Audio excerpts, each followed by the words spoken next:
Hai teman-teman Korean Zone, kita kembali dengan berita-berita terupdate di dunia K-pop. Yang pertama, GOT7 membuat tren hashtag GOT7 Forever dengan gambar yang cocok dan pesan sepenuh hati Mark untuk penggemar. Di tengah berita tentang hengkangnya GOT7 dari JYP Entertainment, banyak anggota GOT7 yang memposting untuk memberitahu penggemar bahwa mereka akan tetap menjadi GOT7 selamanya. Mark memposting di Twitter pesan kepada penggemar, memastikan semua agensi di seluruh dunia tahu bahwa GOT7 selamanya. Tidak peduli apa yang terjadi di masa depan. Berkat Mark, hashtag GOT7 Forever mencapai nomor 1 di seluruh dunia pada peringkat tren Twitter. Hanya beberapa menit sebelum posting, 5 anggota GOT7 memposting gambar yang sama pada waktu yang sama dengan tagar sederhana hashtag GOT7 Forever. GB, Youngjae, Yoongyung, Bambam, dan Mark memposting. Sampai sekarang, Jinyoung sudah hampir sebulan tidak aktif di Instagram, dan Jackson sudah tidak aktif di Instagram sejak 30 Desember 2020. Namun, ikatan antara anggota GOT7 tidak tertandingi, dan mereka pasti merasakan hal yang sama. Dalam berita GOT7 akan berpisah dengan JYP Entertainment, berikut rencana setiap anggota.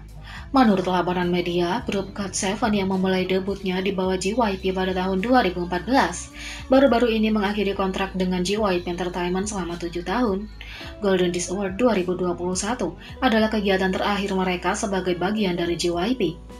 Sebelumnya, JYP mengumumkan, kami masih mendiskusikan pembaruan kontrak dengan anggota dari berbagai sudut dan akan merilis pernyataan resmi setelah kami memiliki posisi yang terorganisir. Meskipun 1 atau 2 anggota menunjukkan niat mereka untuk memperbarui kontrak, mereka mengungkapkan bahwa jika itu bukan konsensus tim, maka pembaruan tidak akan mungkin dilakukan. Baru-baru ini, seorang perwakilan media berkomentar, GOT7 memiliki ikatan yang erat satu sama lain. Kami mengumpulkan pendapat tentang kebersamaan para anggota, tetapi pendapat tersebut dibagi menurut agensi. Setelah beberapa pertemuan dengan agensi, mereka telah memutuskan untuk berpisah. Setelah kabar kepergian mereka dari JYP, para penggemar juga penasaran untuk melihat kemana tujuan masing-masing member. Anggota Jinyoung, yang pertama kali menerima rumor tentang pindah agensi, saat ini sedang menantikan kontraknya dengan BH Entertainment. Mereka saat ini telah selesai membahas kontraknya secara detail. Dia akan segera memulai perjalanannya sebagai seorang aktor. Anggota Yoongyung juga menerima rumor tentang bergabung dengan label hip-hop AOMG. Ini juga merupakan label yang dijalankan oleh Jay Park, mantan anggota grup JYP 2PM. Laporan mengungkapkan bahwa pertemuan terakhir dengan manajemen yang lebih tinggi telah dilakukan. Yoongyung bersandar pada label ini setelah mengetahui bahwa dia akan dapat belajar hip-hop dan menari secara profesional. Youngjae menerima panggilan cinta dari Sublime Artist. Agensi ini menampung aktor Song Kang-ho, penyanyi Rain, Honey, dan banyak lagi. Ini lebih merupakan agen daripada perusahaan manajemen. Dia juga menerima janji untuk menerima dukungan tidak hanya untuk musik tetapi juga iklan dan pemotretan. Leader GB juga menerima banyak panggilan cinta dari berbagai label hip-hop dan perusahaan rekaman global. Dia berencana untuk memilih perusahaan yang akan memberinya dukungan penuh untuk karir artis solonya. Jackson, yang merupakan anggota asing yang melakukan promosi di Korea dan China, akan melakukan aktivitas global melalui labelnya sendiri, Tim Wang, dan menjalankan jadwal Koreanya melalui agensi. Bambam akan aktif melakukan promosi di Thailand dan Korea. Sepertinya dia akan menerima bantuan dari agensi produksi konten saat bekerja di Korea. Dia saat ini sedang meninjau kontrak dengan Make Us Entertainment. Terakhir, Mark akan kembali ke negara bagian. Dia berencana untuk menghabiskan waktu bersama keluarganya di LA. Untuk saat ini, kedepannya dia berencana membuka channel YouTube-nya sendiri. Dia juga berharap untuk melakukan musik solo di negara bagian juga. Seorang kenalan dekat grup berkomentar, para anggota memiliki banyak cinta untuk GOT7. Bahkan saat melakukan aktivitas sendiri, mereka selalu meluangkan waktu untuk satu sama lain. Berkenaan dengan rencana untuk masing-masing anggota, JYP mengumumkan, kami sedang melakukan kontrak dengan setiap anggota sehingga sulit untuk memastikan. Kami akan memberitahu publik segera setelah kami menyelesaikan posisi kami tentang perpanjangan kontrak GOT7. Semoga sukses untuk semua anggota dalam semua upaya masa depan mereka.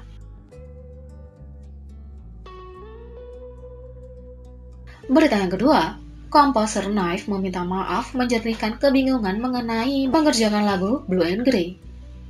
Dalam wawancara baru-baru ini oleh V BTS, penggemar dapat memahami sedikit lebih banyak tentang lagunya Blue and Grey yang termasuk dalam album terbaru grup B. Lagu tersebut ditulis pada beberapa momen tersulit V dan merupakan lagu yang dia harap akan menghibur orang lain agar mereka tahu bahwa mereka tidak sendiri. Tolong cintai Blue and Grey, itu adalah lagu yang saya tulis. Komposer dan artis Knife yang merupakan teman baik V berpartisipasi dalam pembuatan lagu ini. Dalam video sebelumnya, Knife mengungkapkan bahwa dia menerima kesempatan untuk bekerja dengan V dalam album mereka. Baru-baru ini, papan komunitas online bingung karena wawancara baru dengan Knife di acara musik Sketchbook Yuhyol. Sambil berbicara tentang bekerja dengan V dan lagu Blue and Grey, mereka memperkenalkan lagu tersebut seolah-olah Knife adalah komposer dan penyanyi asli dari lagu tersebut. Hal ini menyebabkan banyak kontroversi online di antara penggemar, membuat Knife memposting pesan online untuk meminta maaf dan menghilangkan kebingungan. Berikut adalah pesan lengkapnya di Instagram. Dia meminta maaf karena tidak menyadari potensi salah tafsir atas situasi tersebut dan berjanji untuk lebih berhati-hati untuk mencegah hal seperti ini terjadi. Tulisannya adalah, tampaknya ada juga kesalahpahaman mengenai kata komponis atau penyanyi asli yang digunakan beberapa kali sepanjang wawancara. Banyak orang memahami bahwa kata ini berarti pribadi yang mula-mula menyanyikan lagu itu atau pencipta awal dari nyanyian itu. Yang tentu saja tidak benar. Saya minta maaf karena tidak mengenali potensi untuk salah penafsiran dalam situasi itu dan menggunakan momen itu sebagai kesempatan untuk kejelasan bahwa BTS adalah penyanyi asli dan bahwa tidak hanya diriku sendiri tapi semua yang lain juga komposer atau penulis untuk lagu tersebut. Aku akan memastikan untuk lebih berhati-hati untuk mencegah kesalahpahaman semacam ini lagi. Dia juga menekankan bahwa dia benar-benar merasa terhormat dan bersyukur karena diberi kesempatan untuk ikut serta dalam proses tersebut.